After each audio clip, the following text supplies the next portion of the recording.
Nesse vídeo eu vou te provar qual é o texto bíblico mais antigo segundo os pesquisadores, mas antes disso deixa eu te mostrar uma grande curiosidade. Esse é o papiro P52. Esse documento tem o tamanho de um cartão de crédito. Aqui na imagem ele está ampliado.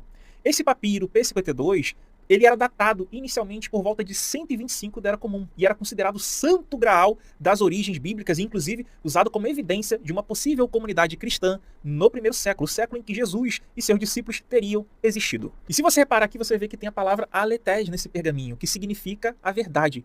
É o capítulo 18, versículo 37 de João, onde Jesus fala sobre a verdade. E olha que detalhe curioso, o texto ele termina bem aqui, nessa curva, tá vendo onde o texto é rasgado? Quando o Pilatos iria pronunciar, mas o que é a verdade? Mas a verdade, gente, é que esse papiro, com estudos recentes, na verdade ele não data do início do século II, ele data sim do final do segundo século e início do terceiro século. Como vocês podem ver aqui no papiro, eu estou colocando todas as informações bibliográficas, todas as informações de referência para que vocês possam consultar. Não quero que você confie no que eu digo. Na época aqui onde nós temos um monte de fake news, eu confio que você irá correr atrás das informações, perguntar a seu padre, a seu pastor, seu líder religioso, a um amigo que entenda, a um historiador, né? E procure as informações e veja se confere com aquilo que eu estou falando ou não. Para você que não me conhece, meu nome é Antônio Miranda, eu sou um especialista em teologia reversa e como o nome sugere, né? Eu vou fazer uma teologia que é diferente daquela tradicional da igreja, da sua reunião de célula, que seu pastor, que seu padre contam para você ou deixam de contar, né? E, inclusive eu vou contar coisas que nem ditos pesquisadores aí do YouTube contam para você, né? Porque eles só contam aquilo que está no mainstream, mas não contam as pesquisas mais recentes, não mostram as fontes e documentações mais assertivas, com revisão por pares, etc. Só querem, né, o oba-oba da tradição da massa, tá? E o resultado desse meu trabalho é que em uma das entrevistas que eu fiz aqui no canal com o doutor especialista em Jesus histórico André Leonardo Chivitarese, ele me mandou um de seus livros, tá? Que inclusive ele autografou para mim, agradeço ao doutor André Leonardo Chivitarese, tá? Tá aqui, ó, como vocês podem ver, autografado, dedicado para o Antônio Miranda como estímulo à pesquisa. Então tá aqui, ó, mandou para mim. E é justamente nesse livro, na página 35, como vocês podem ver aqui, ó, tem o papiro P52, e na página 36 e 37, que ele fala que essa datação do papiro P52 foi reposicionada para o final do segundo século, início do terceiro. As implicações para isso são gritantes, né? São enormes, porque aquela comunidade de Jesus que estaria sendo respaldada pela evidência do papiro P52, agora ela fica um pouco prejudicada, porque nós não temos nada dessa comunidade. E uma curiosidade adicional é que o papiro P52 ele não tem uma localização exata. Acredita-se que ele é do Médio Egito, talvez ali Oxirrinco, Fayum, mas não se sabe exatamente a localização, não se sabe exatamente a origem dele, tá? Então esse papiro ele tem algumas questões nebulosas a serem tratadas, mas a datação, o estilo caligráfico dele, né? Porque se você não pode pegar ele e datar com carbono 14, porque senão você iria destruir o documento. Então é datado por caligrafia e é colocado em final do segundo século, início do terceiro século, e ele está vindo, tá? De uma produção no Egito. E sabemos que ele fazia parte de um códice. Por quê? Como vocês podem ver, os dois lados dele, aqui é uma imagem espelhada, uma frente e outra verso, como vocês podem ver, ele tem, né, os dois lados preenchidos. E por ter os dois lados preenchidos, isso era algo típico de um códice. Isso é importante porque, conforme vocês vão ver no vídeo, o códice ele é uma tecnologia mais recente na história. Não é algo oriundo lá do primeiro século.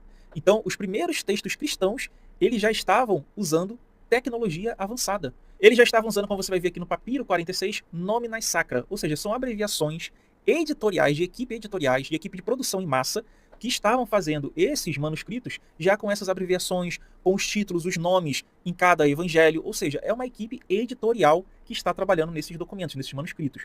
Como vocês podem ver, ele é localizado em Shaftesbury, né, e na Universidade de Michigan. Ele foi localizado em Fayum, no Egito Médio, nas necrópolis próximas de Arsinoe, tá? Então, o papiro P46, ele tem inúmeras curiosidades.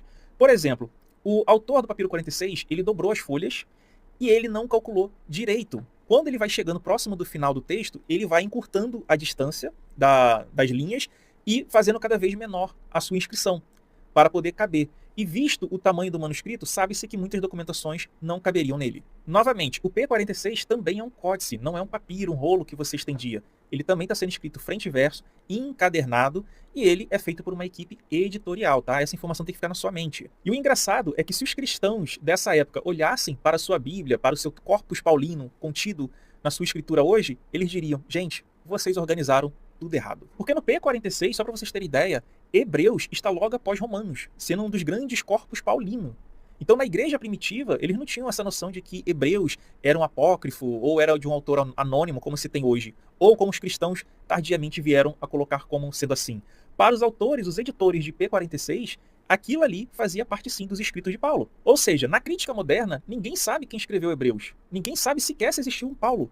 Mas o autor do P46, a equipe editorial, os escribas, eles discordam disso. Para o escriba de P46, Hebreus fazia parte do Corpus Paulino, o que faz cair por terra aquela questão de cânone fixo que caiu do céu. Não, esses cânones bíblicos passaram por inúmeras alterações ao longo dos séculos, e essa é uma delas. Só para vocês terem uma ideia, esse códice não trazia as epístolas pastorais, 1ª e 2ª Timóteo e também Tito. Essas epístolas simplesmente não existiam no Corpus Paulino de P46.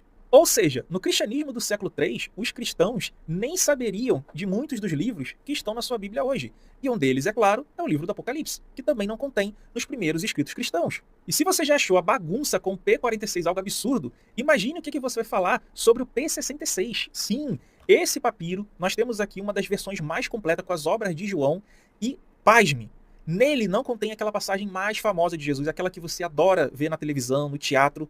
Quem nunca pecou que atire a primeira pedra, né? Quando você comete aquele erro que você fala essa frase, enche com toda a pompa os pulmões e solta, quem nunca pecou que atire a primeira pedra? Pois é, nenhum desses manuscritos contendo João, inclusive em códices do século IV, século V, não trazem essa passagem.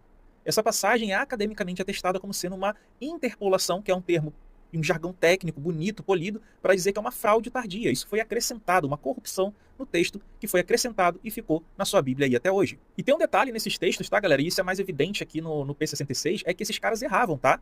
Eles estavam em produção em massa. Então eles pulavam linha, corrigiam, eles iam lá e rabiscavam, rasuravam, colocavam a palavra no lugar. Então quando você olha um autor e compara com o outro, você vê que eles estavam em ritmo de produção. Tá? Consertando, adulterando o texto. Então você consegue ver até mais ou menos a forma de trabalhar, a pressa deles.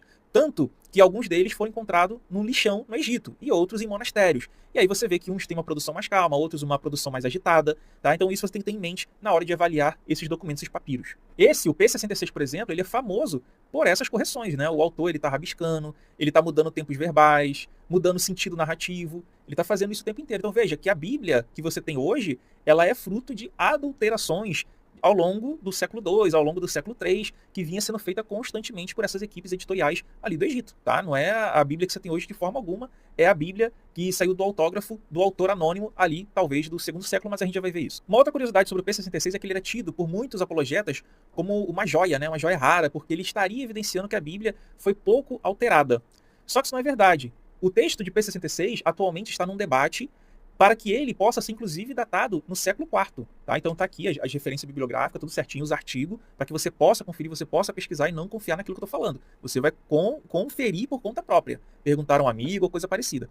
Então, se ele está próximo dos códices mais antigos que nós temos, né, que isso aqui também era um códice, mas eu estou falando o códice preservado, então você intui e concorda comigo que ele não está preservando a escrita do punho original de ninguém. O que ele está fazendo é emular o texto de sua época, provavelmente final do século III, final do século IV. Esse aqui, por exemplo, ele já é de Jabal Abu Mana, Egito, região próxima ao Nilo, área monástica de Bodmer. Ele está localizado atualmente ele encontra-se em Genebra e fragmentos na Universidade de Michigan. Esse outro aqui já é o papiro P75, também entrando nessa data, que pode ser final do século III e início do século IV, tá, galera? Então tem essa confusão, essa disputa na área sobre a datação, porque é estilo caligráfico. E esse estilo caligráfico ele vai seguir até o final do século IV. E assim como os outros papiros, os outros códices, esse códice também não pode validar texto de comunidade cristã antiga, porque ele está mais próximo dos códices do século IV, do século V, do que um possível texto original do primeiro século, ao qual nós não temos nenhuma evidência. E esse texto tem uma outra curiosidade, que ele não traz a passagem do suor de sangue de Jesus, né? Que muito provavelmente foi dado em um contexto gnóstico, né, para combater o gnosticismo e colocar Jesus como ser humano, né, mostrar seu sofrimento, o anjo vindo, né, consolar Jesus, etc. Então essa passagem não existe, tá? Simplesmente não existe. Então não tem esse Cristo humanizado que nem você vê em Lucas aqui nesse papiro. E para você que está assistindo, o texto desse códice é muito parecido com o texto do Códex Vaticano, mais uma evidência que corrobora a sua datação mais tardia, terceiro, quarto século. Ou seja, isso aí que está na sua Bíblia nada mais é do que a versão remasterizada após anos e anos e anos de adulteração. Bom, aqui nós chegamos agora nos manuscritos físicos bíblicos mais antigos que nós temos conhecimento por enquanto, porque, como você pode ver, ele é somente um fragmento. Ele é somente um farelo de papel, né? Ele vem de um lixão de oxirrinco no Egito. tá? E ele é datado atualmente no final do século II, início do século III. E olha o problema aqui.